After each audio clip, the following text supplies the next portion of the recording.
नमस्कार, मी ॲडव्होकेट निलिमा जोशी देशपांडे मंथन या पॉडकास्टमध्ये आपल्या सगळ्यांचं मनापासून स्वागत करते.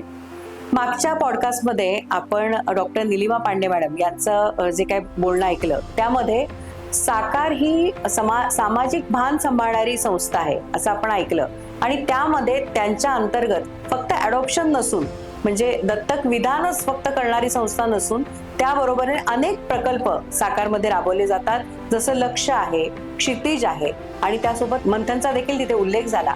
तर त्या मंथनच्या संदर्भात आपण माहिती घेण्यासाठी आज जमलेलो आहे. तर या पॉडकास्टमध्ये आपल्यासोबत आहे मानसी नानवडीकर करंजकर. हॅलो. हॅलो मानसी. तर मला तुला विचारायचंय की तुझा साकारशी कसा संबंध? खरं सांगायचं तर साकार माझ्या आयुष्यात गेले 24 ते 25 वर्षापासून आहे. बर. माझी आई आशा नानिवडेकर ही one of the founding members म्हणता येईल, तेव्हापासून ती आहे. पण असा डायरेक्ट साकार बरोबर काम करण्याची ऑपॉर्च्युनिटी मला मिळाली नव्हती. बर. जी गेले 2 वर्षापूर्वी जेव्हा आम्ही विचार केला की मंथन सुरू करायचंय त्यावेळेला मला आली. अच्छा, म्हणजे आई सोबतचा प्रवास म्हणजे तसा म्हटला तर तुझा पण 25 वर्षाचा प्रवास सहज म्हणू शकतो, कारण तुम्ही लहानपणापासून ऍक्च्युली 25 पेक्षा जास्तच होईल. म्हणजे जसं डॉक्टर निलिमा म्हणाल्या मागच्या एपिसोडला की 1994 मध्ये सुरू झालेलं आणि साधारण 98 किंवा 99 मध्ये आई जोडली गेली असेल. म्हणजे या दत्तक विधान प्रक्रिया काय आहे, कसं हे सगळं हे होते, लिगली कशी होते, कसं हे सगळी तुला त्याची पूर्ण कल्पना? म्हणजे साकार जेव्हा अडॉप्शन सेंटर इथे दत्तक पालक डिरेक्टली यायचे तेव्हापासूनची जी प्रोसेस होती किंवा हिस्ट्री कशी घ्यायची किंवा होम स्टडी कसा करायचा, अगदी म्हणजे हे शब्द ऐकतच वाढलेलो होता. ओके. पण आता मला तुला हा प्रश्न विचारायचा आहे की पर्टिक्युलरली मंथन हा जेव्हा शब्द येतो ना तर माझ्या डोळ्यासमोर ना समुद्र मंथन ही संकल्पना येते आणि त्या मंथनातून अनेक चांगल्या गोष्टी बाहेर पडल्या, काही वाईट गोष्टी बाहेर पडल्या आणि सगळ्यात महत्वाचं म्हणजे मंथनातून अमृत बाहेर पडलं. अगदी. तर त्या मंथनाचा आणि तुम्ही जे हे मंथन आता म्हणतोय, आपण हे जे मंथन म्हणतोय ते याचा काही संबंध आहे का? नक्कीच आहे. बर, मग तो मला काय ऐकायला आवडेल. हा शब्द जेव्हा आम्ही कॉइन केला मंथन 2 वर्षापूर्वी तेव्हा ह्याच्याबद्दल पण मंथन झालेलं होतं की काय वापरायचं, काय शब्द वापरायचा या प्रकल्पाला.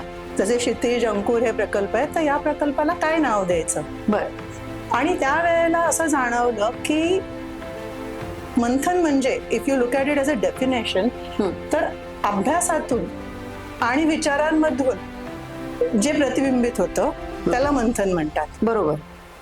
इंग्लिशमध्ये सांगायला झालं तर it is a reflective process. A reflective process which is based on knowledge, wisdom, discussion and exchange of thoughts and that's why मंथन हा शब्द त्यावेळेला कॉइन केला गेला. ओके. म्हणजे त्यावेळेला हेही बोललं गेलेलं होतं, जसं तू आता त्याला मेटाफरिकल बोललीस तर ते पण आमच्या डोक्यात आलेलं होतं की खरोखरच मंथन जेव्हा आपण बघतो तेव्हा त्याच्यामध्ये खूप सारे विचार असतात, खूप सारी मानसिक घालमेल असते आणि सतत ते आपल्या डोक्यात जेव्हा चालतं तेव्हा त्याचा एक कोलाहल होतो किंवा एक स्टॉर्म तयार होतो आणि त्याच्यामधनं जे बाहेर पडतं अमृत म्हणा, ती प्रक्रिया आपण कशी राबवू शकतो या प्रकल्पातनं.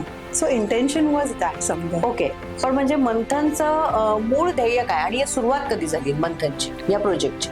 तर जसं आता मी तुला थोड्या वेळ सांगितलं की 2024 च्या साधारण एप्रिल मे मध्ये आम्ही हा विचार सुरू केला की आम्हाला हे करायचंय. आता हे करायचंय म्हणजे काय, त्याची गरज म्हणजे काय? तर आपल्या पहिल्या एपिसोड मध्ये जसं डॉक्टर निलिमा म्हणाल्या की 2015 नंतर दत्तक प्रक्रियेत खूपच बदल झाला. ओके.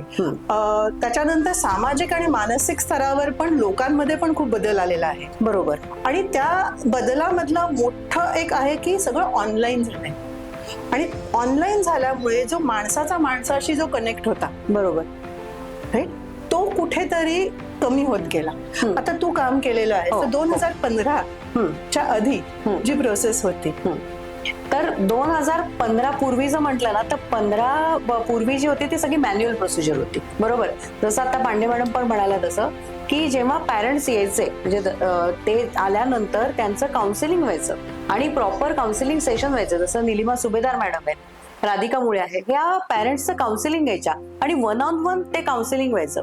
त्यामुळे काय व्हायचं, आलेल्या पॅरेंट्सला तुझे म्हणाले की जे मंथन व्हायचं त्यांचं, चांगले वाईट विचार जे त्यांच्या मनामध्ये सतत गोळायचे, त्याचं कुठे ना कुठेतरी समोर त्यांना बोलून त्यांच्याशी त्यांच्या ज्या काय प्रश्न आहे त्याची उत्तरं देऊन ते आपोआपच त्याचं निरसन होत जायचं आणि पॅरेंट्स कम्फर्टेबल व्हायचे. जेव्हा एक मूल अडॉप्ट करायला यायचे तेव्हा त्यांची जी घालमेल आहे ती आम्ही सगळी डोळ्यांनी बघायचो आणि मनमोकळेपणे बोलता यायचं. आणि सगळ्यात महत्वाची लीगल प्रोसिजर सुद्धा ना मॅन्युअली होती, ऑनलाईन नव्हती. पण या ऑनलाईनमुळे जी एक डिटॅचमेंट म्हणतो ना ती तयार झाली. हे तुझं म्हणणं बरोबर आहे. सो हाच तू जे आता म्हणते डिटॅचमेंट, तर मंथनचा वन ऑफ द पर्पज हाच होता की एक कम्युनिटी बिल्ड करायची आपल्याला. 2015 नंतर तो कनेक्ट कमी झाला आणि ह्याच इंटेन्शननी मंथनचा जन्म झालाय. ओके, की आपण ऑनलाईन प्रक्रियेतनं कसं काउन्सिलिंग करू शकतो, किंवा जेव्हा पालकत्व जर बघायला गेलं, पालकत्व हे एक जेव्हा पालकत्व ठरवतो आपण तेव्हाच आपल्या डोक्यात खूप विचार येतात, तेव्हाच कोलाहल आणि मंथन चालू असतं डोक्यामध्ये. कारण आपल्याला फायनान्शियली जमेल की नाही, आपल्याला मूल वाढवायला जमेल की नाही, आपण कसे पालक हो. आणि जेव्हा आपण दत्तक ही प्रक्रिया त्याच्या अजून ऍड करतो तेव्हा तर अजून मनामध्ये कोलाहल असतं. बरोबर. आणि काही मिथ्स असतात किंवा काही विचार असतात, जजमेंट्स असतात, समाजाबद्दल विचार असतो. तर त्यावेळेला हा जो मंथन हा जो प्रकार असतो किंवा मनामधला जो वादळ असतं ते अजून वाढतं. बरोबर. प्रश्न निर्माण होतात, अजून प्रश्न होतात, शंका असतात, स्वतःबद्दल शंका असतात, समाजाबद्दल शंका असतात. तर त्यामुळे दत्तक बालकांसाठी हे मंथन खूपच जास्त आवश्यक आहे आणि आवश्यक आहे. सो द इंटेन्शन वॉज की आपण ऑनलाईन प्रक्रियेतनं हा गॅप कसा ब्रिज करू. ओके. की दत्तक पालक आपल्या बरोबर एनरोल्ड आहेत, जे प्री अडॉप्टिव्ह आहेत, जे दत्तक ऑलरेडी रजिस्टर्ड आहेत, ते आपल्या बरोबर या प्रकल्पात जोडलेले आहेत. तर कसं आपल्याला गॅप जोडता येईल आणि संस्थेशी पण त्यांना कसं कनेक्ट करता येईल. ओके. सो ऑनलाईन काउन्सिलिंग आणि online discussion. Okay. Creating a community, basically एक कम्युनिटी क्रिएट करतोय ज्याच्या थ्रू या सगळ्या क्वेश्चन्सला आणि या सगळ्या विचारांच्या वैचारिक मानसिक कोलाहलला आपण कसं ऍड्रेस करू. ओके. पण मग आता तू जसं म्हणालस हे ऑनलाईन प्रोसिजर सुरू झाली, तर ऑनलाईन झाल्यामुळे ना अनेक नवीन आपल्याला फंडे काढावे लागतात, फंडेच म्हणावे लागतील की कसं कनेक्ट होऊ आपण. मग ऑनलाईन गोष्टी करताय आणि तुम्ही काय काय याच्यासाठी एक प्रयत्न केले. बरोबर. सो जसं मी म्हटलं 2024 मध्ये साधारण एप्रिल मे मध्ये आम्ही सुरुवात केली. तर त्यावेळेला आपण ब्लॉग्स लिहूया का, व्हिडिओ लॉग्स बनवूया का, युट्यूब चॅनल बनवूया का, किंवा टेक्स्ट स्टोरी टेलिंग पण आपण केलं होतं. हो, आजी गोष्ट सांगते असं पण एक शूट केलं होतं. असे वेगवेगळे व्हिडिओज बनवून ते युट्यूबवर पोस्ट करूया का. कारण त्यावेळेला कसं होतं ना की आम्हाला ऑनलाईन जाण्याचा हा आमचा पहिलाच अनुभव होता. बरोबर. त्यामुळे जे काय वेगवेगळ्या गोष्टी जमतायत त्या करून बघूया. आणि मग त्यातनं असं ठरलं की आपण लाईव्ह स्ट्रीमिंग करूया. येस. आणि मग आपला मंथनचा चॅनल आपण बनवला युट्यूबवर आणि लाईव्ह स्ट्रीमिंग सुरू केलं. लाईव्ह स्ट्रीमिंग बरोबर लाईव्ह स्ट्रीमिंगला आम्ही आधी तर साकारची माहिती महत्वाची, प्रोसेसची माहिती होती. त्याच्यानंतर असं जाणवलं की मग आपण जे दत्तक ऑलरेडी पॅरेंट्स आहेत त्यांचा एक्सपिरियन्स जर या पॅरेंट्सला कळला प्री अडॉप्टिव्ह, तर नक्कीच त्यांना त्याचा फायदा होऊ शकतो. सो आपण इंटरव्ह्यूज घेतले जे ऑलरेडी पॅरेंट्स आहेत त्यांचे, अडॉप्टिव्ह पॅरेंट्स आहेत, की त्यांचा अनुभव कसा होता, त्यांना काय प्रॉब्लेम झाले, किंवा त्यांचा एक्सपिरियन्स कसा होता, किंवा त्यांनी सर्वात महत्वाची गोष्ट काय असते की आपण मुलाला कसं सांगायचं की तू दत्तक आहेस. मग त्याच्या गोष्टी ते कसं सांगायचं किंवा एक्सपिरियन्सेस हे त्या लाईव्ह स्ट्रीमिंगच्या थ्रू आम्ही कव्हर केले. म्हणजे जे काउन्सिलिंग मध्ये करत होतो ते लाईव्ह स्ट्रीमिंगच्या थ्रू आपण त्यांच्या प्रश्नांना आपोआपच इनडायरेक्टली आपण ती उत्तरं देत गेलो. ह्या पॉडकास्टला एंड करताना मी एवढंच सांगेन की आम्ही कम्युनिटी बिल्डिंग करतोय, तर जितकं होईल तितकं या कम्युनिटीचा भाग बना.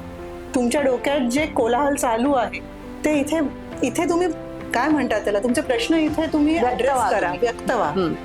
आणि काउन्सिलिंग पण आम्ही प्रोव्हाइड करतोय तुम्हाला. सो हे सगळं करा. तुमचा सहभाग हाच या पॉडकास्ट आणि या सगळ्या प्रकल्पाला पुढे नेणार. कसं तुझे मगाशी म्हणालीस की काय काय असणार आहे पुढच्या पॉडकास्टमध्ये, तर आपण लिगल प्रोसेस घेतोय, तू म्हणालीस लिगल प्रोसेस घेणार आहे. त्याच्यानंतर पालकत्व, developmental stages of children, so आपल्याकडे तज्ज्ञ लोक येणार आहेत, पेडिएट्रिशियन येणार आहेत, त्यांच्याबद्दल त्यांच्याशी बोललं जाणार आहे. आणि व्हॉट इज द डिफरन्स, पण बरेच पालकांना असं वाटतं की adoptive child is different from biological child. हा पण डोक्यात एक विचार असतो. तर त्या पण प्रश्नांना आपण ऍड्रेस करणार आहोत येत्या पॉडकास्टमध्ये. ओके, म्हणजे आता म्हणूनच तुम्हाला परत एकदा मी हेच सांगेल की जास्तीत जास्त संख्येने तुम्ही या कम्युनिटीला जॉईन व्हा आणि तुमचे जे काय प्रश्न आहे, तुम्हाला जे काय व्यक्त व्हायचंय, या युट्यूबच्या माध्यमातून तुम्ही आम्हाला अप्रोच करा. तुमचे जे काय प्रश्न असतील त्याचं निराकरण करण्याचा प्रयत्न आम्ही पूर्णपणे करणार आहोत आणि with the help of experts जे काय आपल्याला जास्तीत जास्त अवेलेबल करता येईल ते आपण करणार आहोत. तर मानसी, तुझे खूप खूप आभार. Thank you. तू या पॉडकास्टमध्ये सामील झालीस आणि परत पुढच्या पॉडकास्टला आपण भेटूया. धन्यवाद.